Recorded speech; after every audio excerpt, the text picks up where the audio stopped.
haddaba ambiyada iyo saalixiintu iyo dadka waa wanaagsani iyagoo acmaasha samaynaya ayay ka cabsi qabaan in la aqbali waayo. innaguna ama maba samayno ama inta yar aynu samayno garanti baynu moodaynaa inay tahay xoogaa markaad samayso war wallaahi anugu qof fiican baan oo dee shantaydana waan tukadaa intaana waan sameeyaa marka waxaad soo haysataa garanti aduu ahlu janna xagga hore inaad kaga jirto waxaagu inuu maqbuul yahay inaan cidi waxba kugu soo celinayn. laakiin dadkii saalixiinta ahaa iyo ambiyadii ilaahay doortay dadka ka doortay iyagoo acmaasha samaynaya ayay ilaahay subxaana wa tacaala baryayeen. waayo qur-aanka qaar baa ilaahay wuxuu leeyahay qul anfiquu طawcan aw karhan lan yutaqabala minkum baa ilaahay yidhi ama idinkoo طawcan oo ogol bixiya ama qasab ha laydinkaga qaado ilaahay marnaba idinka aqbali maayo qaar baa ilaahay ku yidhi munaafiqiina. cibaadaadka sadaqaadka iyo waxaan laydinka qaaday ama bixiseen marnaba cinda allahi maqbuulka ma aha. ilaahay wuxuu leeyahy wamaa manacahum an tuqbala minhum nafaqaatuhum ila anahum kafaruu biاllahi wabirasuulih walaa ya'tuuna الصalaata ila wahum kusaala walaa yunfiquuna ila wahum kaarihuun. idan ilaahay makrigiisa afaaminuu makra allahi falaa ya'manuu makra allahi ila alqowmu اlkhaasiruun. nebiyullaahi ibraahim acmaashuu samaynayey wuxuu samaystay camal oo dhan haddana wuxuu leeyahy waladii aطmacu an yakfira lii khati'atii ilaaha hunguri uu igaga jiro inuu dembigayga dhaafo buu leeyahy. waxay idhahdaan aطamcu waa nooc min alrajaa ah ilaaha aan hunguraynayo inuu dembigayga dhaafo maalinta qiyaame. ilaahay buu baryayaa isagoo isagu dadaaliyo tawxiidsanaya ayuu haddana ilaahay wuxuu ka baryayaa gaalnimada in alla ka fogeeyo wajnubnii wabaniya an nacbud alasnaam wajnubnii wabaniy ilaahu aniga iyo intaan dhalayba naga fogee inaanu sanam caabudna buu leeyahy anna waa dadaalayaa ilaahu aanan shirki ku dhicin ilaahay buu ka baryayaa subxaana wa tacaala. idan saalixiintu iyagoo habeenkii intay kacaan salaad tukanaya ayay haddana ilaahay waxay ka baryeen in cadaabka laga ilaaliyo waaladiina yabiituuna lirabbihim sujada waqiyaama baa ilaahay yidhi kuwa habeenkoodu u dumaya habeensanaya iyagoo sujuudsan iyo iyagoo taagan habeen oo dhan waa taagan yihin haddana sifadoodu waa maxay waaladiina yaquuluuna rabbana اsrif cana cadaaba jahannam ina cadaabaha kana garaama ilaahayow cadaabka jahannamo naga dheeree bay leeyihin. garantii ma haystaan. ilahay wuxuu leeyahy aman huwa qaanitun aanaaءa alleyli saajida waqaa'ima yaxdaru اlaakhira wayarjuu raxmata rabbih qul hal yastawi aladiina yaclamuun wاladiina laa yaclamuun inama yatadakaru ulu lalbaab baa ilahay yidhi. aman huwa qaanitun aanaaءa alleyl mid habeen oo dhan taagan isagoo sujuudsan oo aakhiro ka cabsanaya oo ilaahay naxariistiisa rajaynaya kaa iyo miyay siman yihiin kaan sidaa yeelaynini baa ilaahay yidhi. halka kan waxaa la ysku xidhay inuu camalkiina la imanayo waxa kaloo lagu daray haddana inuu cabsanayo wayaxdaru alaakhira. camal saalixuu la imanaya waa saajidan wa qaa'ima laakiin waxaa la raaciyey garantiigana ma haysto weli waa cabsanaya wayaxdaru alaakhira. qofka mu'minkaa markaa waxaa laga rabaa acmaasha saalixa markaynu samayno agteenna inaanaynala buuranin oo cujbi isla weyni ama iscajabin inaanaynugu dhicin ee waxaynu camal samaynayno ilaahay haddii la horgeeyo inuu wax yar yahay inaynu yuqiinsanno in acmaasheennu aynala yaraato. waayo qofka ilaahay dhab u garta weynidiisa iyo cadamadiisa dhab u garta wuxuu nimco ku siiyey waxaad og tahay mahadnaqeedu inaanu ahayn cibaadadaad samaysay. ilaahay caafimaadku siiyey indha ku siiyey maqal haddii lagu idhaahdo indhaha oo qura abaalkoodii baa lagaa doonayaa waxaynu cibaado samaynoo dhammi ma goynayaan. walidalik waxaynu dareemaynaa ilaahay nimcaduu ina siiyey wain tacudduu nicmat allahi laa tuxsuuha ilaahay wuxuu kuugu nimceeyey haddaad tiriso ma tirin kartid. haddii lagu yidhaahdo ka warran hawadaad neefsanaysa iibso maalin kasta intii hawe aad neefsatay in laag ilaahay u mahad celi haddii lagu idhaaho imse goor baad neefsatay ila melihid adigu hawada tane haddii hawada alla controlo la yidhaaho qof waliba intuu cibaadaysta unbuu nuugi karaa qof waliba intuu cibaadaysto ayuunbuu nuugi karaa haddii la yidhaahdo intaad xaq u yeelan lahayd baad u malaynaysa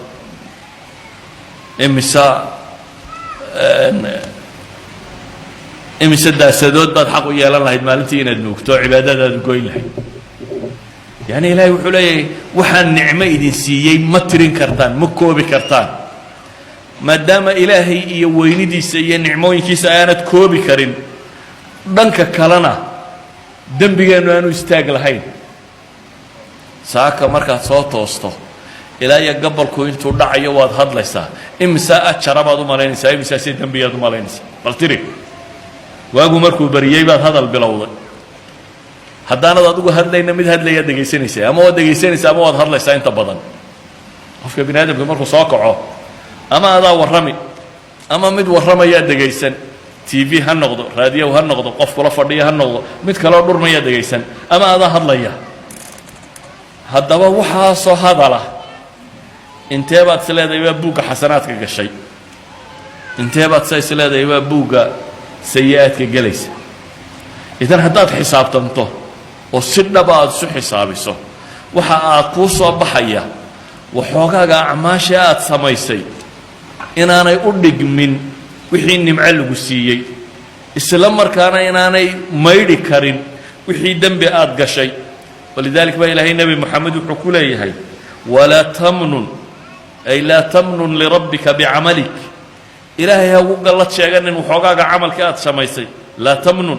bicamalika calaa rabbik tastakfiru weliba iyada uu kula badan yihi waxoogaaga camalka aad samaysay baa ilaahay nebi moxamed ku leeyahay ha moodin wax badan oo rabbiga agtiisa inaad wax badan geysatay ha u qaadanin oo innagana markaa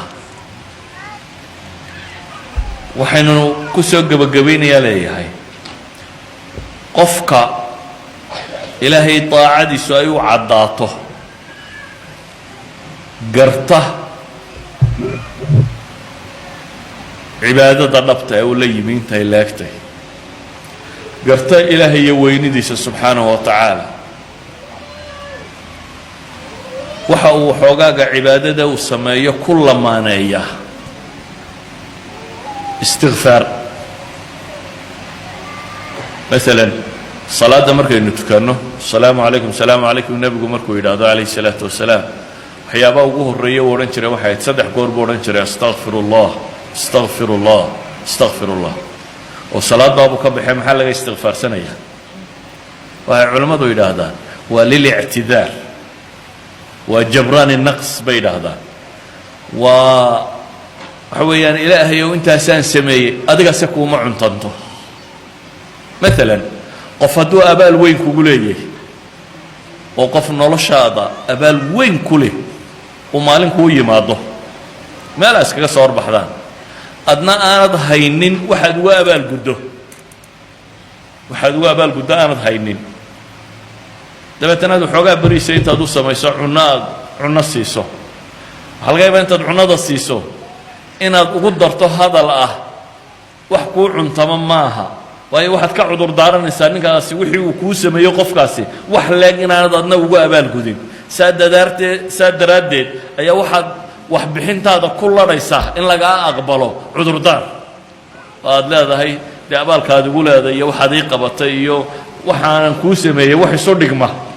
ma aha marka qofka waxaad rabtaa inaad weli dareensiiso inaad abaal u hayso waxoogaagan aad la timina inaanay ahayn wax u cuntamo wixii uu qofkani kuu qabtay waxaa la mida qofka muslimkii cibaadaadku sameeyo cibaadadii buu la imanayaa dabeetana istikfaar buu ka dabageynayo macnaheedu yahay ilaahayow intaasaan sameeyey in adiga kuu cuntantana maaha marka salaadda markaad tukato waxaa la yidhaha awal camal aad samayso waxaad odhanaysaa astaqfiru llah astaqfiru llah astaqfiru llah waxaa laynoo tilmaamay xajka markaynu gallo carafaad ka soo noqoteen uma afiiduu min xayثu afaada الnaas wاstaqfiru اllah baa la yidhi meesha carafo qof maanta oo dhan taagnaayoo ilaahay baryayey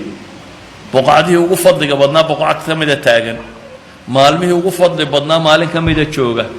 maantoo dhan ilaahay baryayey ayaa ilaahay wuxuu yidhi markaa carafo ka soo dareertaan ilaahay xusa koow oo wastakfiru llah dembi dhaafna weydiista weli macnaheedu waxa weeyaan ilaa uu ku barye oo intaan samayn karayay sameeyey ee iga aqbal wax adiga kuu cuntaba maahee idan macna alistikfaar waa jabraani naqas bay yidhahdaanba markaa imanaya marna dunuub baad ka istikfaarsanaysaa marna camalka yare aad samaysay ayaad ku ladhaysaa in alla kaa aqbalo waad ka dabageynaysaa saa daraaddeed baa inta badan cibaadaadka waaweyn ee islaamiga ah oo dhan waxaa ka dambeeya waxyaabo istikfaar iyo la halmaala oo qofku uu rabo in rabbi kaga aqbalo cibaadada in ilaahay kaa aqbalay iyo inaan lagaa aqbalin waxay yidhahdaan waxyaabo lagu bushaaraystaa jiro oo aad ka dhadhansan kartid waxaa ka mida bay yidhaahdaan cibaadada haddaad midhaheedii aragto in shaa allah waa maqbuula haddaad midhaheeda weydana adduunka ku weydana baqaa jira aakhirana inaad waayi karto maalan salaadda ilaahay muxuu qur-aan ku tilmaamay ina الصalaata tanhaa can اlfaxshaaءi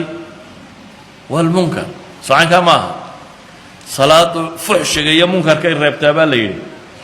haddaad is aragto adigoo salaaddiina tukanayo fuxshiya munkarna wado una lagu taaglaayay maxaa soo baxaya dee salaaddaan salaaddii ahayn ilaa hadday tii la aqbalay tahay midhaha ka dhalan lahaaba wuxuu ahaan lahaa maxay tanhaa can اlfaxshaaءi wاlmunkar laakiin haddaad aragto markaad salaaddii tukatay adigoo qalbigaagu fiicnaaday oo xumihii ka sii fogaanaya in shaa allah waa calaamad ama waa rajo sheegaysa in cibaadadadkaaga alla aqbalay haddii markaad salaadahaagii cibaadaysatay ay u muuqato inaad xumaha kalena ka sii fogaanayso waxay u muuqanaysaa inay tahay cibaadaadkaaga in alla aqbalay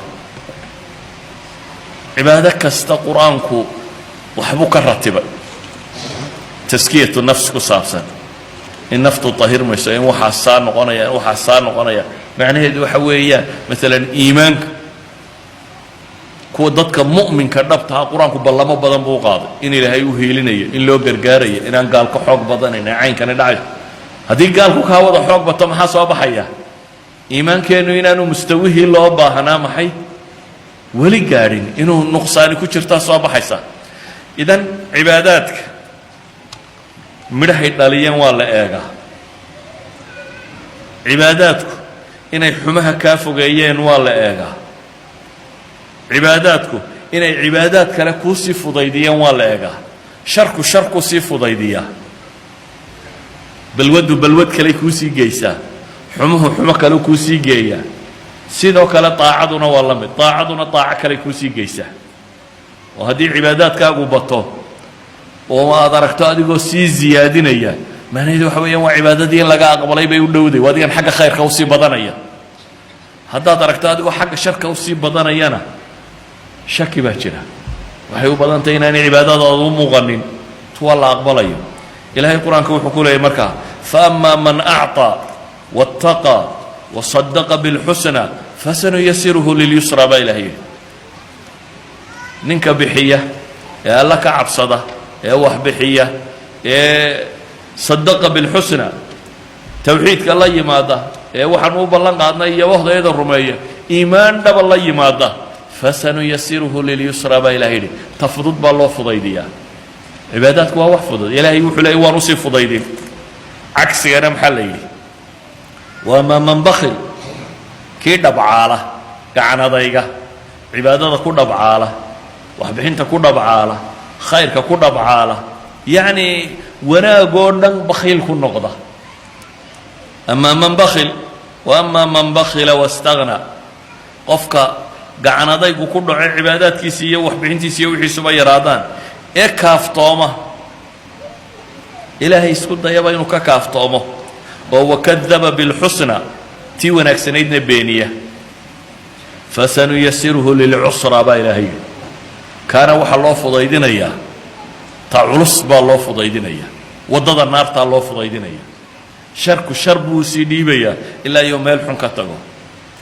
إلهي وحلي ويزيد الله الذين اهتدوا هدى كوا هنونة إلهي هنون بو كردينيا الاهتداء كوا الله يمادا ويزيد الله الذين اهتدوا هدى كوا هنونة هنون بانوسي كردينينا با إلهي إلهي سبحانه وتعالى. إذن أيها الأحبة waxaynu leenahay dadka saalixiinta ilaahay barku ka warramaya wuxuu inoo tilmaamaya kaanuu qaliilan min alleyli maa yahjacuun wabilasxaari hum yastakfiruun habeenkii in yar bay seexdaan baa la yidhi habeen oo dhan cibaaday u taagan yihin waagu markuu soo baryayana wakhti suxuurkana istikfaartay badiyaan baa la leeyahy wixii uu cibaado samaynaya istikfaar buu ka dabageynaya in ilaahay ka aqbalo inuu camalkiisii maqbuul noqdo istikfaara buu ka dabageynaya